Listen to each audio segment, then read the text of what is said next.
Ada perubahan yang terjadi pada komposisi pemain timnas Indonesia yang akan berlaga di ajang kualifikasi ronde ketiga Piala Dunia 2026. Jadi kemarin Septian Bagaskara yang sebelumnya dipanggil ternyata tidak bisa ikut ke training center yang ada di Bali dikarenakan cedera. Dan Patrick Kluivert akhirnya memilih penggantinya dengan memanggil pemain dari tim juara Liga 1 Persib Bandung, yaitu Beckham Putra.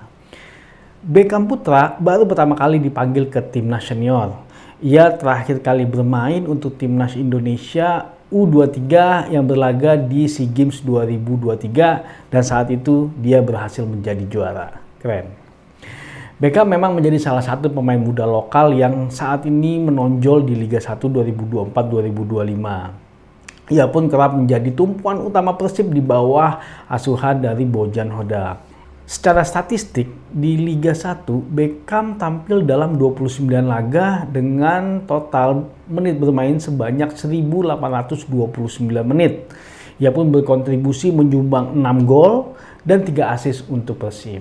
Nah, sumbangsinya ini turut membantu Persib meraih gelar juara Liga 1 2024-2025. Ini jadi gelar kedua Persib secara beruntun ataupun back to back. Nah, nggak hanya di Liga 1, Beckham juga cukup diandalkan saat Persib bermain di ajang AFC Champions League 2. Total, ia tampil dalam 5 laga dengan 234 menit bermain dengan sumbangsinya 1 gol. Sehingga sepanjang musim 2024-2025 ini, Beckham total bermain dalam 34 laga untuk Persib di 2 ajang yang diikuti, mencetak 7 gol dan juga 3 assist. Performa apik bersama Persib Bandung ini menjadi modal Beckham Putra untuk bersaing di timnas Indonesia. Jadi pemain kelahiran Bandung ini dipastikan harus berjuang keras untuk mendapatkan tempat di skuad ketika mereka melawan Cina nanti di tanggal 5 Juni mendatang. Di awal karir memang Beckham Putra bermain sebagai gelandang serang. Namun bersama Persib, ia dominan mengisi posisi penyerang sayap kanan. Ya kadang-kadang sesekali memang dimainkan sebagai penyerang sayap kiri.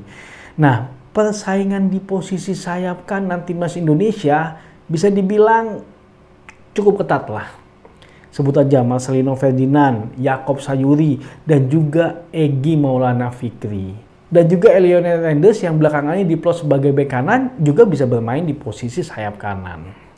Nah, dari segi pengalaman timnas, memang Beckham kalah dengan nama-nama ini. 3 nama pertama bahkan terbilang pemain langganan masuk timnas Indonesia.